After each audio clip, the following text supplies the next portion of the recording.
Welcome to the Eating at a Meeting podcast. I'm your host, Tracy Stuckrath, dietary needs expert, certified meetings manager, certified food protection manager. I have searched the globe to find people and businesses who are creating safe, sustainable, and inclusive food and beverage experiences for their employees, guests, and communities. In each episode, you will find authentic conversations about how food and beverage impacts inclusion, sustainability, culture, community, health, and wellness. I know that sounds like a lot, but we're going to cover it all.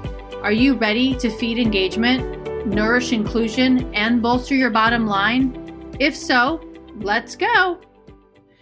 Hi, everyone. It is Tracy Stuckrath with Thrive Meetings and Events, the host of the Eating at a Meeting podcast, which is what you are listening to now.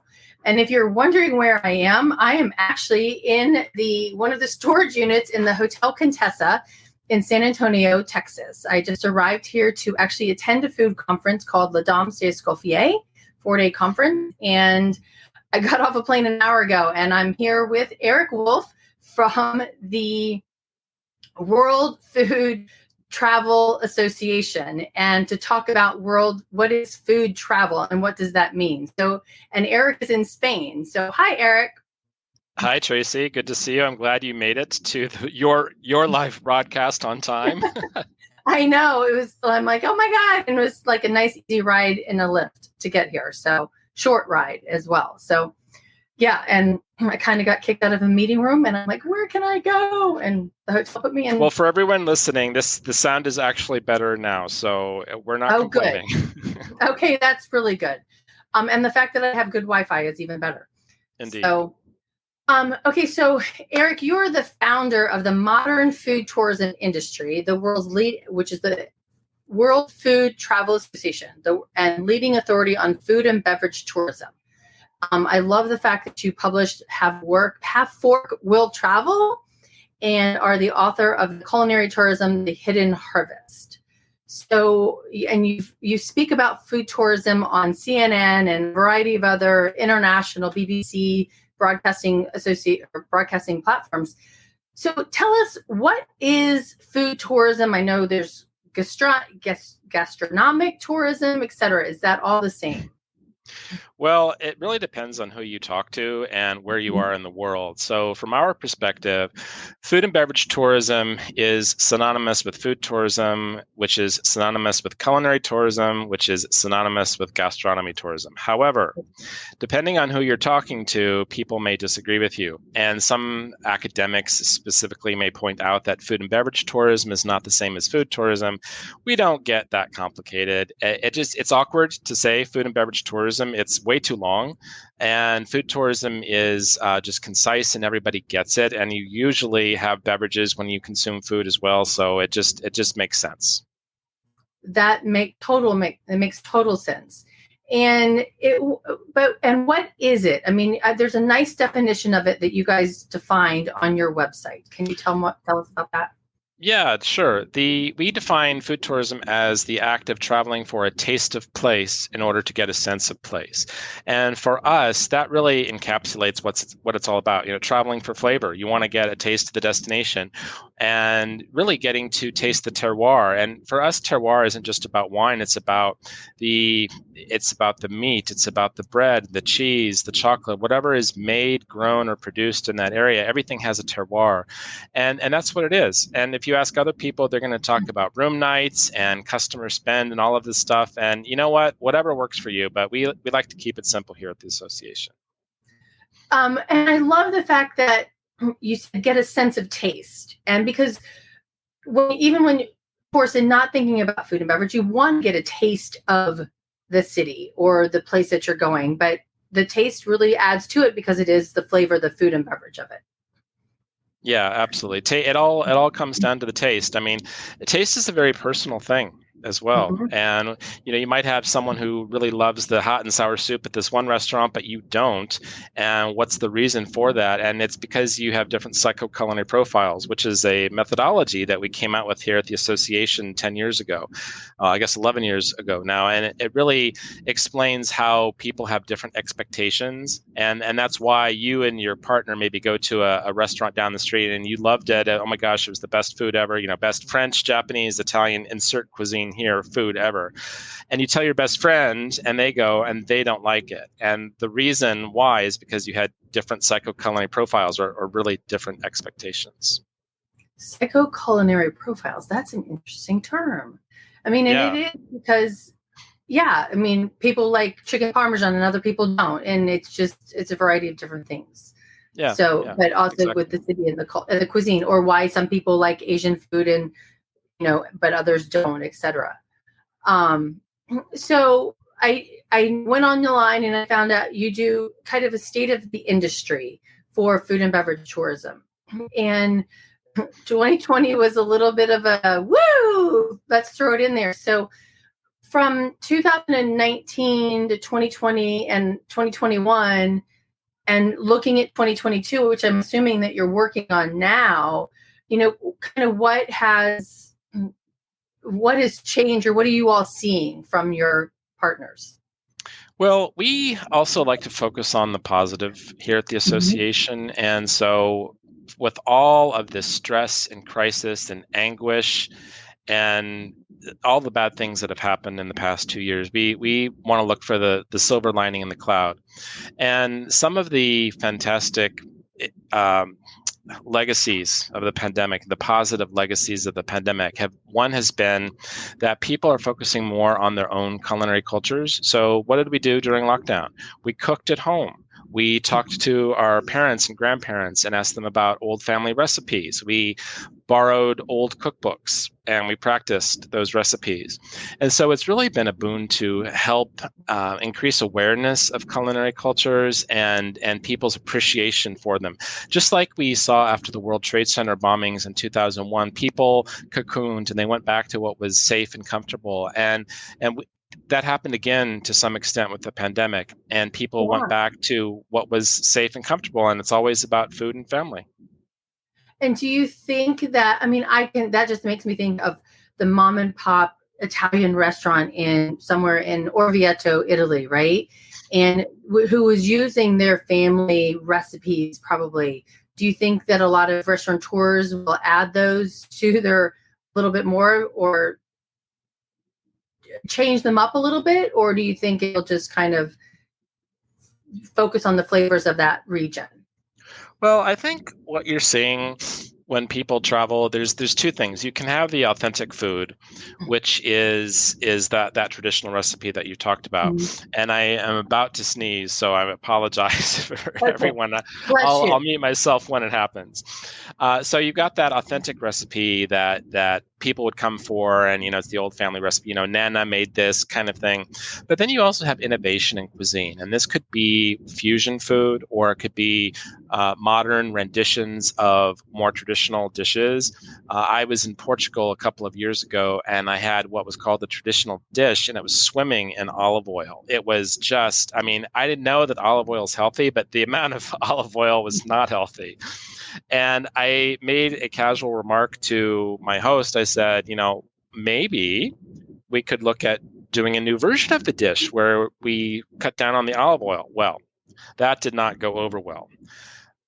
It's you got to cater to a modern diet, right? Appreciate the history of the dish, but times have changed as well, and I don't want to be able to ladle olive oil onto my food from the serving dish. So anyway. Oh my gosh, that reminds me of a story. I was going skiing with my nieces and nephew, and we went to this little sandwich shop, and I asked for steamed spinach, and oh my God, it came doused in olive oil, and I said, this is unedible. And my nephew's like, don't do that. He got so mad at me for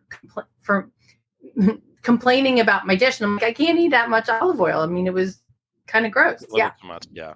Yes. Yeah. So since you've traveled the world looking at this is what you do for a living. you work in a lot of diverse cultures around the world, and many of them are traditionally meat-based. And knowing that goat is also the number one meat eaten around the world, how do you see the plant-based movement, meshing into those that we've actually seen blossom during this pandemic? Well, and you had asked before what some of the trends were, and the idea of special diets and food allergies has only accelerated during the pandemic. People don't stop being vegetarian, vegan, gluten-free when they're on vacation. And it's just something that businesses are going to have to learn how to cater to. There are many countries around the world that are heavily meat-based, and even in some of these countries, I have asked the questions because I don't like to eat that much meat myself. And sometimes when I travel, when the intestines are brought out or the bull balls or something, I get a little squeamish. And I start thinking about the animal, and so I would rather have a plant-based dish. But I think by asking the question in a meat-based culture, it gets them thinking about change that needs to happen. But also, there are plenty of traditional dishes that can be made in a vegetarian way. So an example was, I think it's called keftiris. It's a Greek dish that's normally made with meat, but then someone made it with carrots. And okay, so it's not authentic, but it was still delicious. And there's a woman that I travel with sometimes. We go to conferences, and we're usually invited out to dinner, and we'll sit together. And she always orders vegetarian, and a couple times they've ordered regular just off the menu, and everyone at the table always wants what she has because it always looks better. I don't want the salmon roe in cream mixed up, and I don't want the seafood product that no one can identify, and I don't want the animal innards. So give me those lovely roasted vegetables doused in olive oil and fresh thyme. That looks really good to me. So I think that it is perhaps a little bit of a wake-up call to some chefs and cooks around the world that not everyone is eating like that anymore. And I think as we start to look at the drain on the resources, like to produce beef, it requires something like 1,000 liters of water for 1 pound of beef. This isn't supportable anymore. And I'm not even sure that I want to eat meat grown in a lab. I think I'd just rather eat vegetables, right? Mushrooms or something else, like a mushroom-based product. So I think there was another man out of Ireland, John Mulcahy, who said that cuisines change every 80 years. And he said the food that you're eating today is not the food that your grandparents ate 100 years ago.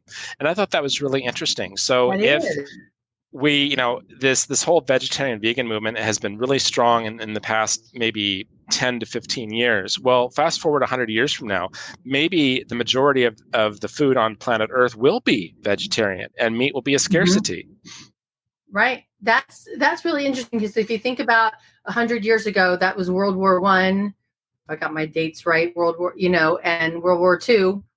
Oh, I'm a bad history buff.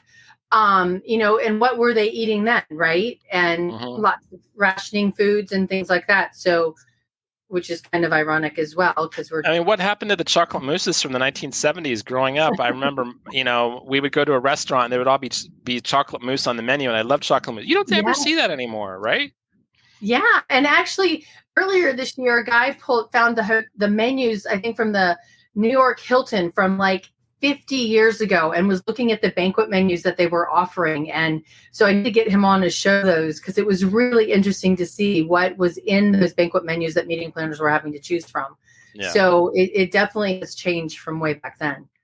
So how can meeting planners, based on what you do, how can meeting planners, incentive planners, utilize the knowledge that you all have and food and beverage tourism to enhance their programs? Because they're taking people on, especially for incentive trips, on these high-end excursions, experiences to relish in getting a taste of that culture. Yeah. Well, I think it's important to keep in mind that everyone eats and drinks, and food is a universal experience. I mean, people love food.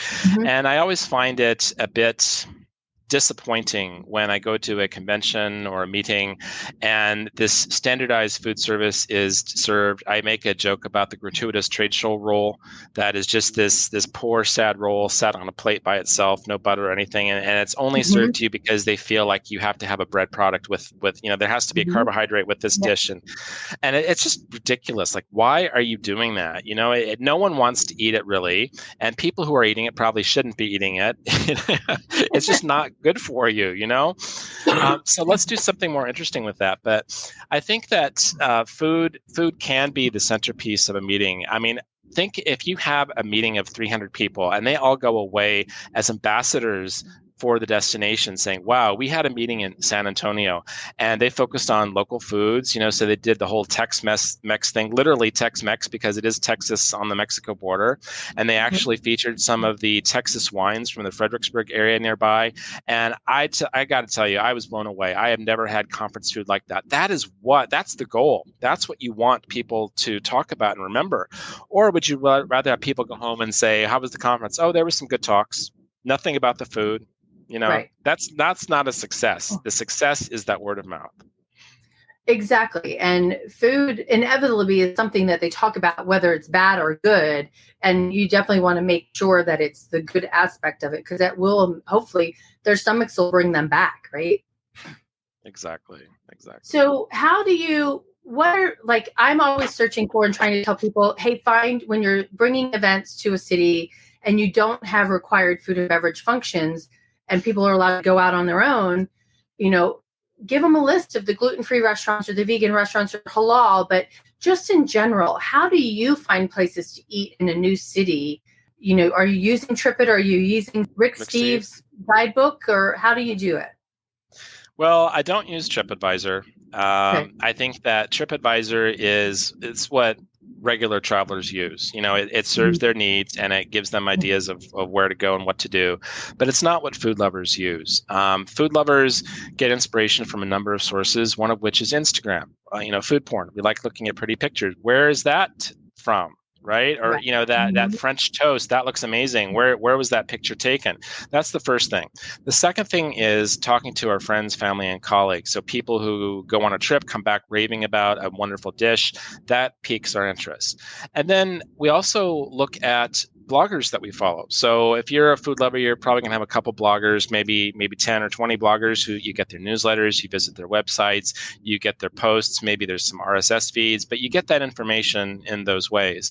And then I think really in the past 5 years, the influence of YouTube has been tremendous. And we get some of our information from YouTube. There's a couple video bloggers. I can't say vlogger. It's not a word. So video bloggers that we really like. One is a guy, Sunnyside. He's with the Best Ever Food Review Show. The guy is absolutely hilarious. And I love the way that he gets into the food culture of the area.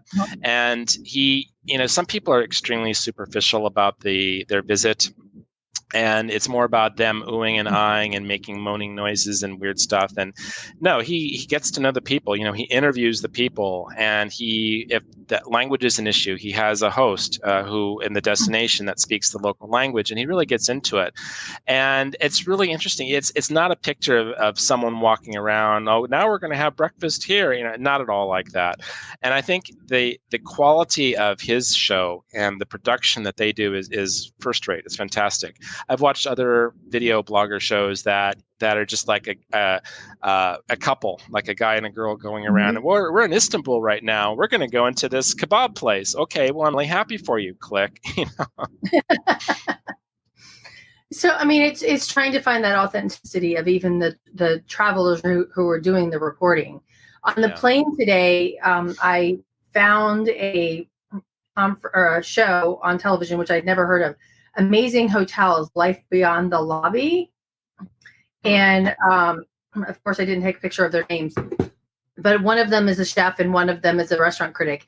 And it was interesting to go behind because they each went in and worked these hotels. One would work in the kitchens and one would work in doing floral arranging and things like that. But it's definitely, a high-end traveler that's looking for that. But finding those locations and finding those true, authentic bloggers who do videos and Instagram as your influencers. Yeah. My friend Ali Khan, I think, is one of those people. She travels with food allergies around the world. So she teaches how to do that as well. But she's all about eating. So tell me, do you have any, like on that show, just because it's in top of mind from an hour ago, what they were served to eat did not kind of look like the innards that you were talking about earlier. Have you had any kind of experience where you tried the local food and you couldn't speak their language and they couldn't speak English? How did it work out? And yeah, because you translate on Google and it's not necessarily always the right thing. Well, the thing is, you may not necessarily have internet access, and you may be in a country where you can't download the dictionary, like Nepal, right? But I remember a meal I had. I was in South Korea in the town of Daegu, which is known as the restaurant city in Korea. And I met some colleagues. They took me out to dinner, and we went to this Korean restaurant, and their English was marginal at best. My Korean was non-existent. So here we were in this restaurant, and it was a couple words like "here, please," and it was just not, there's nothing to talk about, right? But this is when you use food as communication. So I remember that we had a lovely plum wine, and it wasn't too much. We weren't getting drunk or anything, but it was very Korean, kind of quintessential Korean. And out came this dish, and it was seared ahi that was served with a side of toasted sesame oil with some toasted sesame seeds in it. And I had one bite of that, and I was just on cloud nine. It was amazing. It was so tasty, so delicious, so full of flavor, so fresh. And they could obviously tell that I really liked it. And so I think I ate a whole dish of that myself, and then they kept bringing it out, and they were laughing, and so we were communicating, because they saw, like, this fat American really likes our food. And it was funny, we found a way to communicate. It was through hand language, sign language, but this is using food and drink as communication. The gastrodiplomacy is what it's called officially, and it's the kind of thing where there's stories of. There was some UN type meeting where the leader of Belarus and the leader of Ukraine came together, and they weren't seeing eye to eye. But then it was at mealtime, and this one bread was served. Well, it was the same on either side of the border, but this guy's grandmother made it slightly differently. Well, the two guys who were at loggerheads with each other, they started bonding over this bread, right? And then all problems were erased. They melted away, and they became fast friends, and the problems were resolved. That's gastrodiplomacy. I mean, there's also stories from World War I where the French and the German troops, or I guess the Allied and the German troops, stopped on Christmas Day and allowed each side to have its own Christmas celebration with Christmas food and everything in peace, and then they resumed the killing on the next day. But that's like the tradition thing. So there's lots of examples of this, the use of food and drink as communication. And I'm not talking about things like the royal Korean meal where they put all these lots of dishes out on that's the royal ceremony. And it doesn't have to be the kind of food that you'd be served at an embassy of any of these countries. It is just the good, wholesome, authentic, traditional food, served in a way that they're proud of. Yeah, and it's trying to find those dive local places versus off the beaten path, not in the tourism central. Yeah. So that you're getting that authentic thing. Yeah, usually when you travel and there's the menu that's available in 4 languages, that's a pretty good sign that you don't want to eat there. Very, very true. And then there's hamburgers and French fries right at the top of the list, right? Mm-hmm. Yeah, exactly. So, Erik, I know we're going to wrap this up within the 30 minutes. So I wanted to give you a little bit of time. I noticed, and you told me too, that you all are putting out 2 new guides, one on sustainability and one on food service recovery. Can you tell us a little bit about both of those and what you've found out from them? Sure. Yeah. So for the food service one, it's 10 tips for food and drink businesses as they emerge from the pandemic. And it's just some ideas to help businesses to recover, and some things that they maybe wouldn't have thought of necessarily before. So things like reminding them about food waste and the packaging waste that they could be reducing, to be, a lot of times the supply chains were cut during the pandemic and they had to find alternate sources, including sources that were local. Well, keep those supply chains going, continue to use those local suppliers. So that kind of thing. So we've tried we've surveyed the industry and we tried to figure out the 10 best tips that other food service professionals around the world wanted to share with the industry. And then for the sustainability guide, it's 10 steps to develop a sustainable culinary destination. So it's for tourism offices and governments to help them to turn their destination into a culinary destination. And it's not just, oh, you should recycle.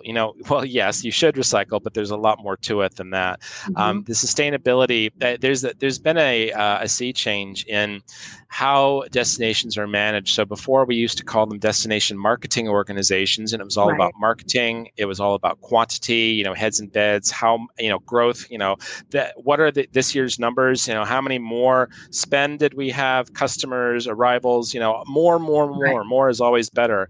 And now we're looking at quality instead of quantity, and we're looking at destination management rather than marketing.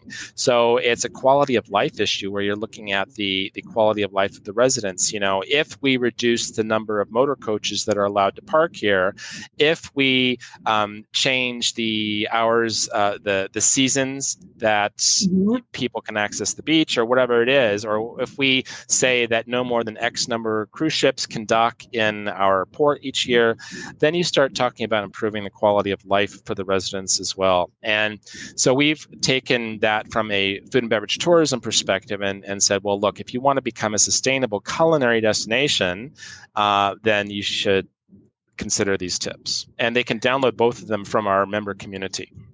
Okay, that's awesome. One of the, I was reading the guide, The State of the Industry from 2021, and you had Vancouver was in there, the gentleman from Vancouver. Royce Chuen, yes. Yes. And his piece was really good. And it kind of touched on a lot of that because, and I lived in Vancouver working for the Olympics in 2009 and 10, and it's a very walkable city. But, and the way the convention center was designed was to preserve, because it's built over the water, to preserve the water culture underneath. But it really is making sure that the residents, who are the ones who own the businesses that are serving the tourists, also glean from all of this as well, not just the tourists. Yeah. Vancouver has an interesting challenge in that it's a very small central area that's surrounded by water on both sides, and then there's more land that continues. But then they also have this major obstacle called the U.S. border, about 10 miles south of the city. So Vancouver can't grow anymore. And then they also have this the harbor and the mountains on the other side. So it can't grow in that direction either. So it's kind of stuck. So when you have a finite amount of land like that, what do you do with it? And I always lamented the fact that they were converting a lot of the blueberry fields into residential home areas, because Vancouver or British Columbia has some of the best blueberries in the world. They're just oh my gosh, they're amazing. Right. But when you start putting up these McMansions, right, and blueberries namas, it's all McMansions now. Well, why are we doing that? Why are we sacrificing the world's best quality blueberry so that we can put more bodies here? Right. Yep. Yeah, and it's something that we have to definitely learn to balance out, and which takes me to my friend Judith, who I interviewed last week. And she and her husband are landless farmers that actually just secured land, which has been procured, and it's on a conservation. It will never be turned into anything but a farm. Okay. So, and that's a grant that they received. And so thinking about preserving that, because having that agriculture actually helps our earth as well, sustainability wise. Indeed.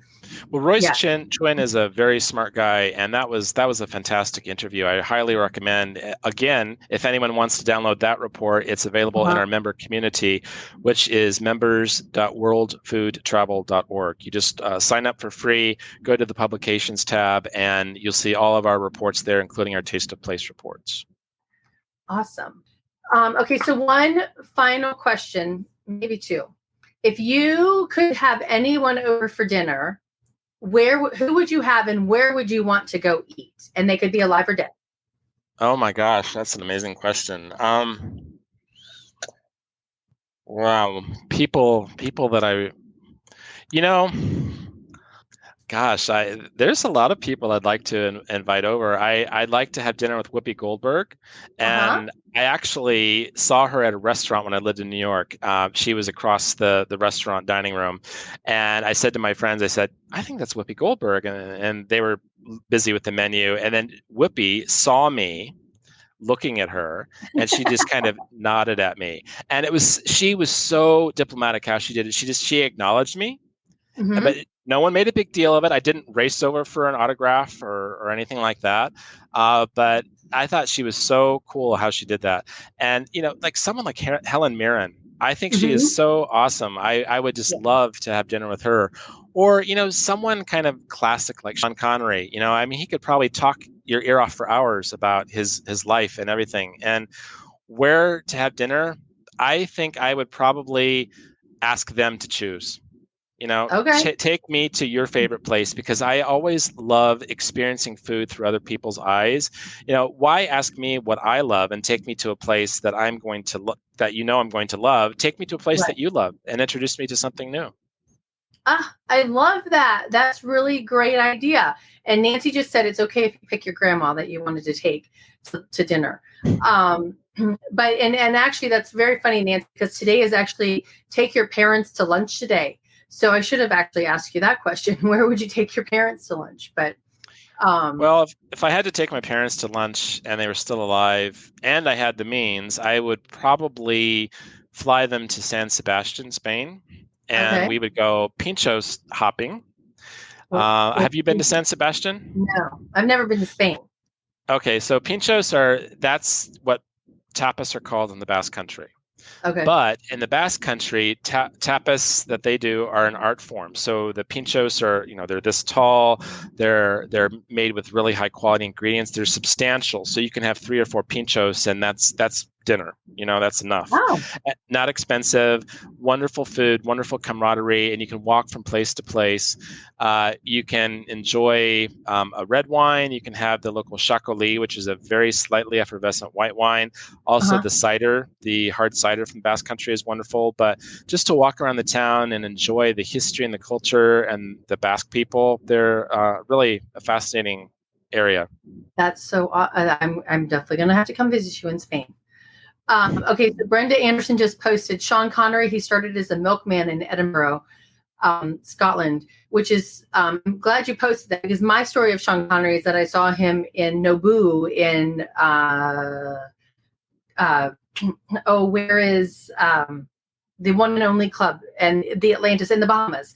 I saw him in Nobu in the Atlantis Hotel. So, okay, everyone, we are on a time crunch on here, so we're not going to talk as long as we kind of sometimes. We could do one more question, Tracy. Do you want to do one more question? Yeah. Okay. So my normal question is, what is your favorite food and beverage to eat and drink? Oh, okay. Well, that's not real hard. Well, I hope it's not real hard. It is hard because I have, if I had to pick a cuisine, it would be Italian. But I love Mexican food. Mm-hmm. I love Thai food, but I'm talking more of the traditional, authentic versions of these. And I love Levant cuisine, and I experienced Levant cuisine when I was in Jordan a few years ago. That's Middle Eastern. Okay. But it's like Jordan, Syria, Lebanon, that part of the Middle East. Okay. And I experienced that cuisine. We were in Jordan a few years ago doing a project there, and the project stakeholders took us out to dinner, and every meal was just blew my mind. The quality of the food, the quality of the meat, the quality of the vegetable, everything was just outstanding. And that's really where I got to understand what Levant cuisine was. You can have hummus, but the hummus you get in the States is not the same. Right. And the meat we were having was halal meat, which I had not had before. And something about the flavor was different. I don't know what it was. But And then similarly, I was just in Istanbul in June of this year, and I had some amazing food there as well. So that part of the world, I think, is a fascinating. And Iran, I'd love to go to Iran for the food. Definitely. Um, oh, Brenda Anderson, thank you very much for looking that up. Monica Galetti and Giles Corin. I appreciate that. So actually, on that note, what you just said, Erik, so the World Fair is happening in Dubai. I think it started October 1st and it runs through March. And there's a whole bunch of stuff being done on food. So maybe you and I can just meet there, and I'll just do that sounds good. So here's an interesting side note on Dubai. Of all the airport lounges I've been in the world, the one in Dubai had the most amazing food spread. Really? Mm-hmm. Wow. And Don't know why. I interviewed a woman last year or earlier, it was last year, and she's the first certified kosher, she's Jewish, and so, but she's kosher caterer in Dubai. And so she's teaching all of the hotels and chefs there how to do it, because they're getting influx of Jewish people into the region because of the opening of the borders. So it's really, really interesting. So it would be really nice to experience all the different food options there. So that whole part of the world, it has some undiscovered. I mean, there's so much potential there. I also do work with the Saudi Arabia Ministry of Culture, the Culinary Arts Commission, and I'm starting to learn about some of the things that the kingdom is known for, like coffee. Did you know about that in Saudi Arabia? I might get this backwards, but if you go from the south to the north, the coffee gets stronger as you go north. So the coffee in the south is very light, almost like tea, and then you go to the north part of it, and who knew this, right? And they've been presenting these different dishes, like what's going to be the national dish of Saudi Arabia, and all these things that Westerners have no idea about. And you talk about people who have been to France and Spain and Italy 1,000 times and are looking for the new and different. Well, the new and different is going to be these countries that people have just started hearing about, or that have just opened their borders, or that have finally achieved peace. Like there hasn't been a war for 20 years. Those are the types of places I think that are going to be the most interesting food. Like Georgia, the Republic of Georgia. Let's go there and have some of that 7,000-year-old wine history and that old Georgian pizza. Let's have it with, and that, I mean, that you couldn't go to Georgia 30 years ago, right? But now you can. Right. And I think that's going to be one of the things people are wanting to get out of their houses, and hopefully we can, but we also need to travel respectfully at the same time as we're doing this, because as we were talking, we don't want to bombard cities as much as we did in the past. And that will help distribute travelers as well. So if everyone is not racing to get to New York, San Francisco, London, Paris, Orlando, and people are saying, well, no, I'm going to go to Raleigh, I'm going to go to Savannah, I'm going to go to Chattanooga. These are all American smaller towns, people, if you're not in the United States. But we're gonna go further afield. We're gonna go into the deep South, right? Mobile, Alabama, and get off the beaten path. And I think that you can always get to New York, but do something different. Have some different stories and different photos to share. Exactly. And Christina just said, love, new and different, so much to discover. You were so right, Christina. And I think we just need to travel and eat well and eat safely, of course, if you've got food allergies and other dietary needs. But I think you can do that, successfully if you do it proactively, right? So proactively and successfully, and I think respectfully as well. Right, exactly. Oh, add sustainability too. Yes, exactly. Oh, Erik, thank you so much. I really appreciate you being on the show with me today. Everybody, My Erik pleasure. Wolf with the World Food Travel Association. Check it out. I put his Instagram handle there and link there and the website link. And you can become members, and you can become ambassadors as That's well. Right. So we have an ambassador program. In fact, Brenda, who's in the chat right now, she is our ambassador in Scotland. Oh, awesome. And Brenda, we need to talk, because I did go to Edinburgh for my niece was in the Fringe Festival a couple of years ago, and it was so fun. I've been to that festival. That festival is fun. Yes, it is. It is very, very fun. All right, Lewis, I'm looking to do a project on food waste, and through the papers I read and discovered how much food waste affects the environment. Yes, sir, it does. How much do you think food waste and the growing concern for food security will affect future trends? Well, I think if you look at some of the data put out by the UN, they have things like, 30% of between 30 and 40% of the food in North America and Europe, that the food that is produced is wasted. So that's just, imagine for every 2 trucks that deliver food, 2/3 of one truck is just going straight to the dump. That's just mind-boggling. And in Asia, it's 40 to 45%, which is also mind-boggling. Wow. I know. And I think that maybe food has been too available or too cheap. One of the things that people are saying is coming out of the pandemic is this idea of scarcity, that suppliers have caught on that they can charge more. And now that they're going to keep supply low in order to keep prices high. That's just mind-boggling. Well, it may solve the obesity problem. But it doesn't solve, the scarcity of those and actually I was reading an article on the way here. I texted it to my friend Jim Spellows about kitchens, fridges, neighborhood fridges that are just being put out in neighborhoods and being managed by different neighborhood people, just people who need the food. And I'm going to post that story here too. It was on the counter, community fridges. And to help curb hunger, because all these people are still hungry and they can't afford that higher priced food. So yeah, and we make a flippant joke about it, but it is a very real issue, not just in the developing world, but also in the United States. I mean, there are plenty of hungry people, and I continue to be amazed that there are laws in place that venues cannot donate leftover food, or there's certain rules like they can donate anything but meat because meat could spoil. I think there needs to be some flexibility there. So have people sign a waiver, right?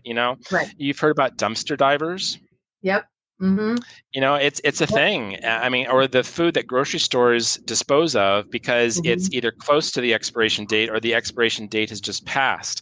I can't believe, going to Europe, they're much different on the way they do expiration dates. In the States, you're basically trained that expiration date, that something transforms at 12:01 a.m. on the expiration date day, and that food is no longer usable, right? And in Europe, it's not like that. In Europe, they give you a much longer runway of time.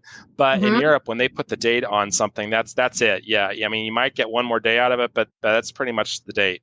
But in the States, you don't have that. And it's the mindset. A paradigm shift needs to take place because of the food waste. And gosh, that we could do a whole new show on that. Yeah. And then I also read something about somebody's coming up with a refrigerator that's going to tell you what food is going bad in your fridge and you need to eat it and come up with recipes on how to use it and things like that. Probably Google or somebody. Or you could simply pay attention to what's in your fridge. Well, that is true. That's just too hard, Eric. too hard. But and Louis, you need to check out in France. I think it is a law now that all grocery stores, they cannot dump their food. They actually have to donate it. So I definitely think it is moving in I think hotels and convention centers, et cetera, especially in restaurants, are going to start trying to put more towards food banks, et cetera. But we have to worry about, also get over the stigmatism that I'm going to get sued if I give them and they get sick. The Bill Emerson Good Samaritan Act actually protects you on that. So reach out to both of us, and I'm sure we can both help you some more. But thank you, everybody, for being here today. Eric, thank you from Spain. My I pleasure. appreciate it. I am in San Antonio in the Hotel Contessa. I have to thank the staff who put me in this closet. So I had good Wi-Fi, and just so you know, my computer is sitting on 2 highboy tables flipped over side each other. So I've got legs up here and legs down here, and hey, what the heck? The sacrifices you make, Tracy, to be a showbiz professional. Exactly. Oops, so much fun. So until next time, everybody check out the association. And until next time, stay safe and eat well. I appreciate you being here. Thanks, Tracy. Bye, everyone. It was a pleasure. Bye, Lots everybody. of fun today. Thanks for listening to the Eating at a Meeting podcast, where every meal matters. I'm Tracy Stuckrath, your food and beverage inclusion expert.